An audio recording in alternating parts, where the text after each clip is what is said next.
Hello students, welcome to my YouTube channel. आप सभी का मेरी इस वीडियो में स्वागत है।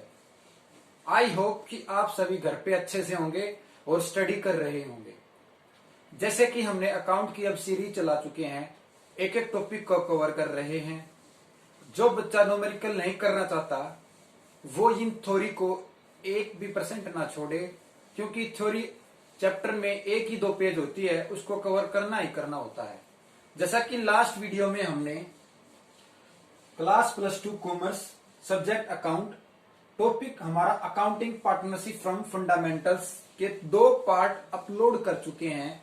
फर्स्ट पार्ट में हमने पार्टनरशिप का मीनिंग और पार्टनरशिप के राइट्स बताए हैं। सेकंड पार्ट में हमने एलएलपी और पार्टनरशिप का डिफरेंस बताया है। और most important topic partnership deeds, जो हमारा 8 नंबर का क्वेश्चन आता है। अब पार्टनरशिप डीड हम पढ़ चुके हैं, उसके एब्सेंस में अगर कोई क्वेश्चन पूछा जाए कि पार्टनरशिप डीड्स के एब्सेंस में पार्टनर्स को वो कौन कौन से रूल रेगुलेशन है जो ध्यान में रखने हैं, उनके बारे में ये वीडियो हमें बताती है। आई होप कि आप सभी लास्ट वीडियो देख चुके होंगे, देन इस वीडियो को देखें। तो आज का हमारा टॉपिक है rule applicable in absence of partnership deed. Deed का मैंने मीनिंग बताया था संलेख, कि एक ऐसा पर्चा लगा लो, चलो ऐसे बोर्ड लगा लो जिसमें किसी भी फर्म के वो सारे आइटम्स, वो सारे रिकॉर्ड, वो सारी डेफिनेशन, वो सारे व्यू जो उसमें लिख रखे हैं, वो हमें पढ़ के अपना बिजनेस स्टार्ट करना होता था। ठीक है, अब क्या है, उनके अलावा अगर हम चाहें तो अपना बिजनेस स्टार्ट कर सकते हैं। उसके एब्सेंस में अब हम क्या चाहेंगे, जो भी पार्टनर बनेंगे वो क्या लिखेंगे अब अपने बिजनेस में, पार्टनरशिप डीड के एब्सेंस में वो क्या लिखेंगे। अब तो साझेदारी संलेख के अभाव में लागू होने वाले नियम, जैसे कि पार्टनरशिप डीड में हमें लिखा था फर्म का नाम और फर्म के पार्टनर्स का नाम, फर्म का पता, पार्टनर्स का पता, गुडविल, डिस्ट्रीब्यूट प्रॉफिट, गुडविल, और इसके अलावा interest on capital, interest on drawings है। तो सारी की सारी बातें वही, लेकिन इसमें अब पार्टनरशिप डीड 1932 एक्ट एबोलिश खत्म हो जाता है। इसमें क्या आता, पार्टनरशिप डीड की एब्सेंस, अनुपस्थिति में। जैसे कि टीचर क्लास में बच्चों को पढ़ाता है, अगर क्लास में बच्चे एब्सेंट हैं तो टीचर तो फिर भी पढ़ाएगा। हो सकता है वो ये कह दे कि आज बच्चों रहने दो, क्योंकि आज बच्चों की स्ट्रेंथ कम है, आज हम कम पढ़ेंगे, ये कह सकता है, लेकिन ये नहीं कहा मैं बिल्कुल नहीं पढ़ाऊंगा। इसी तरह फर्म कहती है कि अगर पार्टनरशिप डीड को आप एब्सेंस में रखते हो, बात सारी वही रहेंगी, लेकिन थोड़े थोड़े से रूल चेंज हो जाएंगे। देखते हैं, सबसे पहला profit sharing ratio.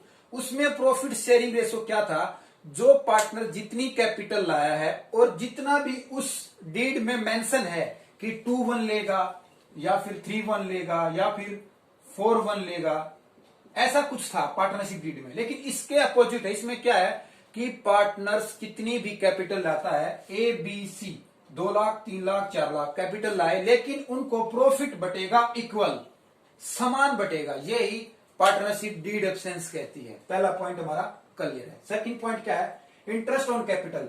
Interest on capital में उसमें लिखा था कि सभी को इंटरेस्ट ऑन कैपिटल देनी है, लेकिन इसमें क्या है, अगर एग्रीमेंट में ही, उसमें तो हमारा एग्रीमेंट में लिखा था कि इंटरेस्ट ऑन कैपिटल सभी पार्टनरों को देनी है। जैसे कि उनकी 2 लाख की इंटरेस्ट, 2 लाख की उसकी कैपिटल थी, 2 लाख पर 10%, 3 लाख पर और 4 लाख पर 10% देना ही है। लेकिन इसमें अगर हमारे एग्रीमेंट क्या होता है, समझौता। अगर आप किसी को अपना पार्टनर बनाते हो और वो कहते हैं कि मेरे ये कानून अपने बिजनेस में लागू करूंगा मैं, तो उसमें हम समझौता करते हैं। तो कहा कि अगर उसमें लिख ही नहीं रखा तो आपको इंटरेस्ट ऑन कैपिटल देनी ही नहीं है, कि चाहे आप अपना कैपिटल लाए तो कैपिटल पर ब्याज आपको नहीं मिलेगा, पूंजी पर ब्याज।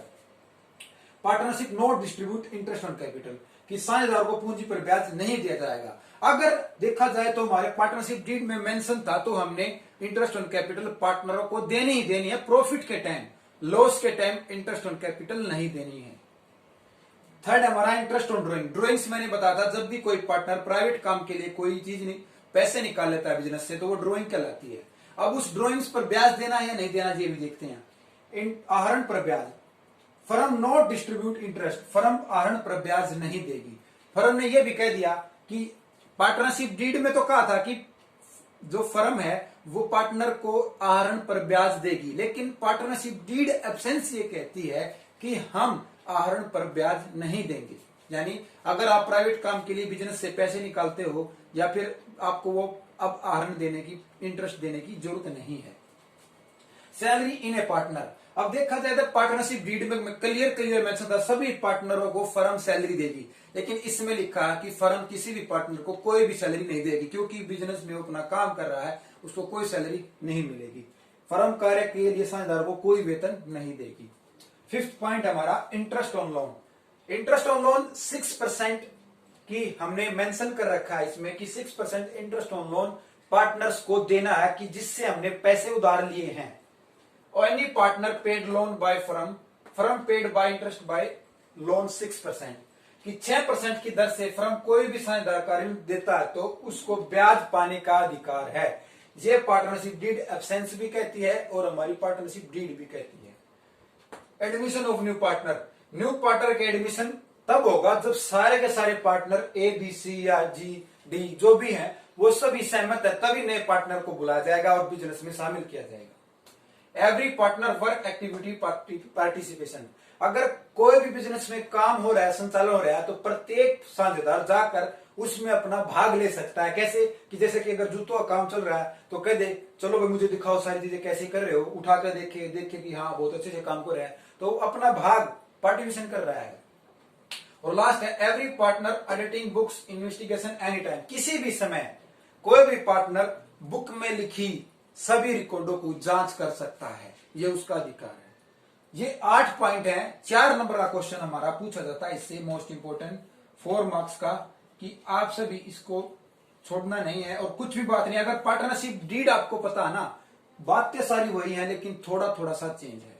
आई होप कि आपको rule application absence of partnership समझ में आई है। धन्यवाद।